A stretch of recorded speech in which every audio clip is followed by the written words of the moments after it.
Pemirsa, Gubernur DKI Jakarta Anies Baswedan memperpanjang penerapan PSBB di Jakarta hingga akhir Juni 2020.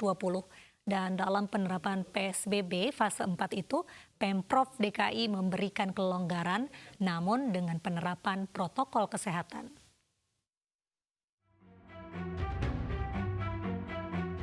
Pemerintah Provinsi DKI Jakarta memutuskan untuk memperpanjang pembatasan sosial berskala besar di ibu kota. PSBB yang seharusnya berakhir hari ini diperpanjang hingga akhir Juni 2020. Namun dalam PSBB tahap keempat ini ada beberapa penyesuaian karena menjadi fase transisi untuk menuju kehidupan normal yang baru atau new normal. Dasarnya adalah angka penularan COVID-19 di Jakarta yang diklaim menurun oleh Gubernur Anies Baswedan. Saya garis bawahi, ini adalah hasil kerja bersama. Yang bersama-sama di rumah, yang bersama-sama tidak perpergian, yang bersama-sama pakai masker, yang selalu menjaga jarak, yang selalu cuci tangan rutin, yang selalu disiplin menjaga protokol kesehatan. Dampaknya angka ini muncul di Jakarta. Jadi dua ini bukan kerja sendirian, ini kerja kita semua. Anies juga menjelaskan di masa PSBB kali ini sejumlah tempat umum mulai diberi kelonggaran, di antaranya rumah ibadah, perkantoran, rumah makan hingga pusat perbelanjaan. Meski demikian, protokol kesehatan yang ketat tetap berlaku karena masih ada wilayah yang masuk zona merah. Adapun jumlah kasus positif di Jakarta mencapai 7.600 pasien per hari ini. 1.670 dirawat, 2.607 sembuh dan 530 meninggal dunia. Sementara 2.793 orang melakukan isolasi mandiri. Tim Liputan iNews melaporkan. Pemirsa, keputusan Jakarta memperpanjang PSBB tetap memperhatikan protokol kesehatan. Dalam masa transisi, Pemprov DKI Jakarta melonggarkan beberapa sektor, salah satunya transportasi umum.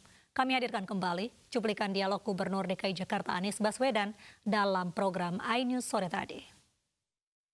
Masa berlakunya diperpanjang begitu pada memasuki masa transisi. Bagaimana kemudian dengan aturan-aturan yang berlaku khususnya pada transportasi umum seperti komuter lain, kemudian MRT yang memang banyak menjadi andalan begitu masyarakat Jakarta untuk beraktivitas, Pak. Apakah ini juga tetap akan diperpanjang, Pak? Dalam artian jam operasionalnya masih akan dibatasi atau seperti apa? Ya, jadi begini. Kantor itu beroperasi 50% kapasitas. Artinya separuh bekerja di rumah, separuh bekerja di kantor. Kemudian selama di kantor pun yang bekerja, yang tadi 50% itu dibagi dua lagi. Ada yang masuknya lebih awal, ada yang masuknya lebih siang. Misalnya sebagai separuh jam 7 pagi, separuh lagi jam 9. Tujuannya apa? Supaya waktu kedatangan, waktu istirahat dan waktu pulang itu tidak bersamaan untuk mengurangi potensi beban, apalagi di tempat-tempat yang gedung tinggi. Itu kalau semua masuk di jam yang sama, istirahat di jam yang sama, pulang di jam yang sama, maka pengendalian volume pengunjung di tempat makan, di tempat lift, di lobi itu akan sulit. Jadi semuanya dibagi dua, itu prinsip nomor satu. Kemudian kendaraan umum juga begitu. Operasinya, jam operasinya itu jam reguler. Headway juga, headway itu artinya jarak keberangkatan antar kendaraan, seperti MRT itu akan tetap 5 menit. Tetapi jumlah penumpang di dalam gerbong dibagi menjadi separuh. Lalu jumlah penumpang yang berada di stasiun juga dikurangi menjadi separuh, yang mengantri di luar stasiun.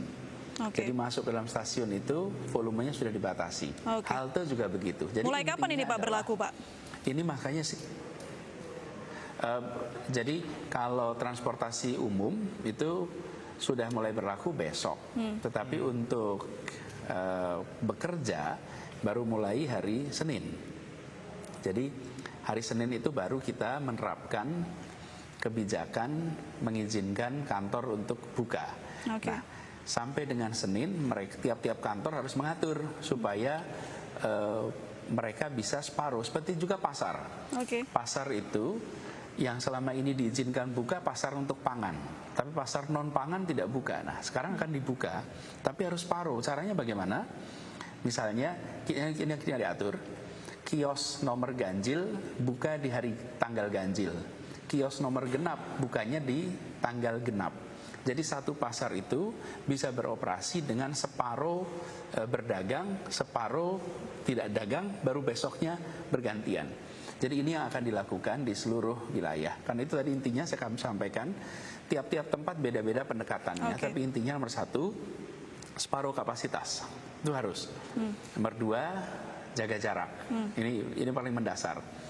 Jadi jangan sampai separuhnya dapat tapi jaga jaraknya nggak dapat. Separuh kapasitas, kedua jaga jarak. Yang ketiga harus menggunakan masker. Ini harus dilakukan oleh semuanya. Dan yang keempat harus yang sehat. Kalau tidak sehat jangan bepergian.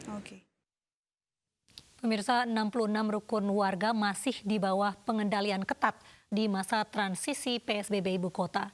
Dan berikut daftar 66 RW yang tersebar di 5 wilayah DKI Jakarta.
Pemirsa, meski PSBB di DKI Jakarta masih berlangsung, namun lalu lintas di sejumlah titik di ibu kota padat.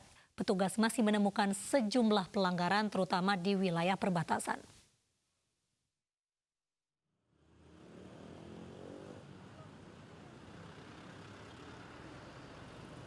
Hari ini situasi lalu lintas di perbatasan Jakarta dan Tangerang, Banten terpantau padat.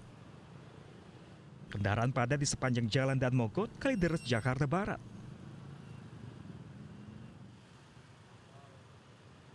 Petugas yang berjaga menemukan banyak pelanggaran. Puluhan pengendara yang tidak dapat menunjukkan surat izin keluar masuk dan tidak ber-KTP DKI Jakarta diputar balik ke daerah asal. Ini kelihatannya kondisi lalu lintas ya cukup padat ya, karena seperti normal seperti biasa. Data yang dilanggar hari ini ya, lumayan meningkat juga ya, sama seperti hari biasa. Sementara itu, situasi lalu lintas di kawasan Kebayoran Lama, Jakarta Selatan ramai lancar. Petugas gabungan terus berjaga dan memeriksa kendaraan bernomor polisi dari luar ibu kota. Namun, jumlah pelanggaran PSBB di kawasan ini pun menurun jika dibandingkan beberapa hari sebelumnya. Dari Jakarta, Tim Liputan iNews melaporkan.